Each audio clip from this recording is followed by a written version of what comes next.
हमरा के माने ओहिमे कुछ कलाकार ऐसन बने जे अपन रोटी से कटटे जे जानता हमारा व्यक्तिगत व्यवहार के बारे में कोई कुछ नहीं लिखल। यादव जी तू दूध के धोवल बनत वाला कहत रहा कि हमरा में रोटी से कतलो रोटी से कतवा लोग का तोहरे के लोग जानेला का और हमनी के लोग ना जानेला। विनय तिवारी बाबा तारा से कहत बानी हम कि वीडियो के मजाक मन समझ बाबा।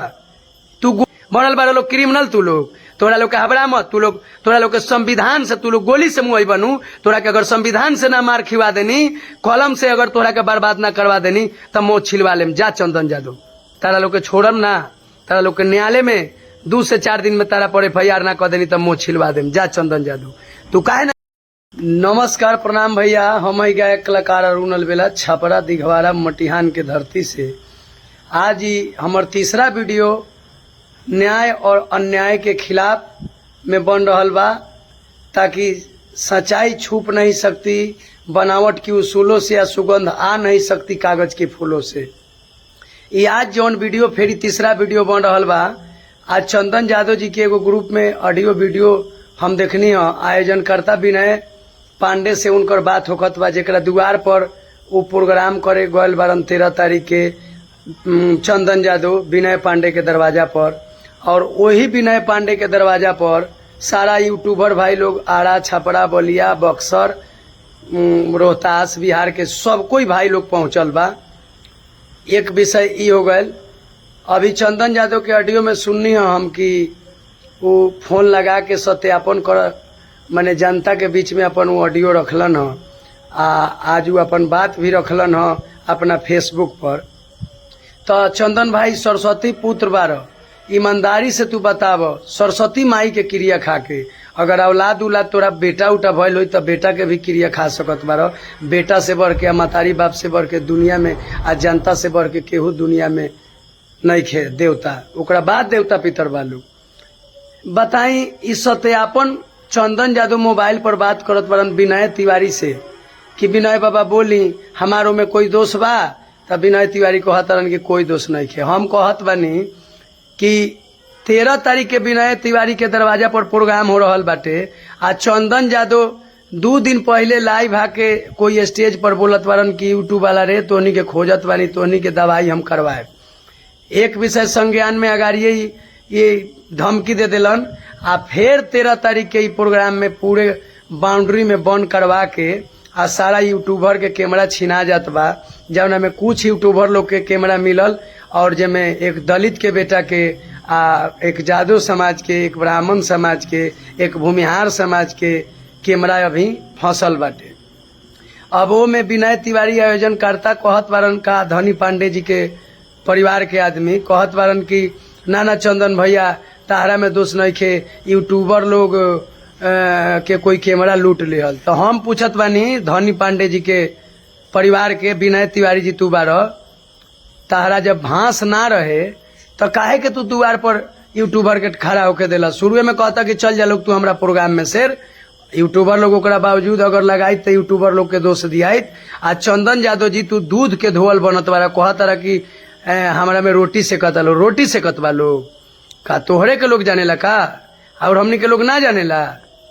तू ही महेंद्र मिश्र भिखारी ठाकुर के गीत गावेला तू जातिवाद गायक हव।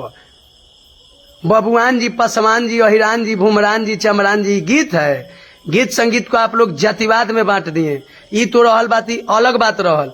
दूसर का बात रुआ लोग से गुजारिश रही हमार कि देखी पहले ई कतना दिमाग से लगावत बरन ई वीडियो के सत्यापन के करे। जौना यूट्यूबर भाई लोग के कैमरा चोरी भइल बा ओकरा से नु चंदन यादव तारा बात करे के चाहत रहलक ह। तब बोली विनय बाबा हम जनता के बीच वीडियो डाले वाला बानी हमरा में दोष बा। तो उ कहत हवन विनय तिवारी के तोहरा में दोष नहीं खे। विनय तिवारी बाबा तारा से कहत बानी हम कि वीडियो के मजाक मन समझ बाबा।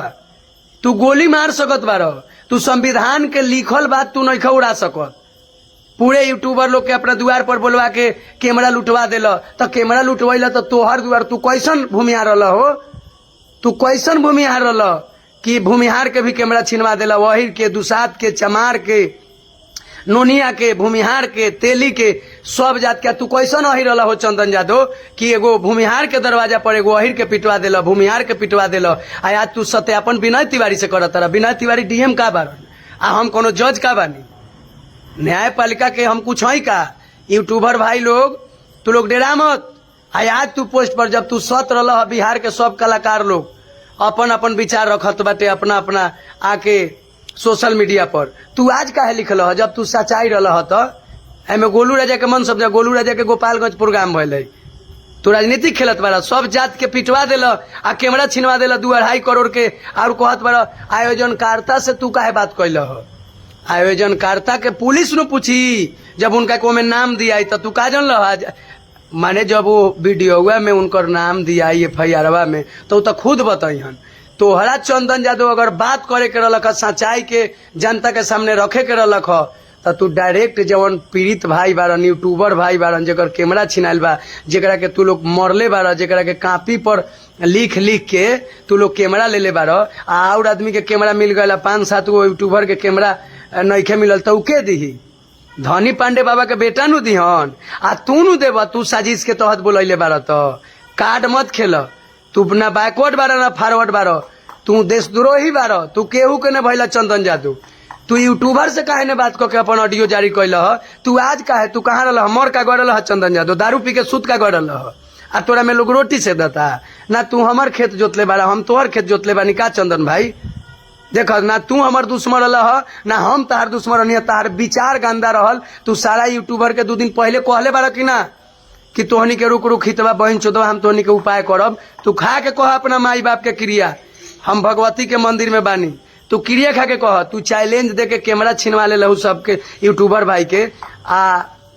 आज तू कार्यकर्ता से कहत बारा कि भैया में हम निर्दोष बानी नु, बोली हम जनता के बीच में वीडियो रखत बानी। तू बोला हनु तू वीडियो तू ऑडियो कॉल पर बात कर तो केकरा से? जवन चैनल वाला भाई लोग के जोड़े घटना घटल बा उहो अपन बात रखी ता दुनिया सुने।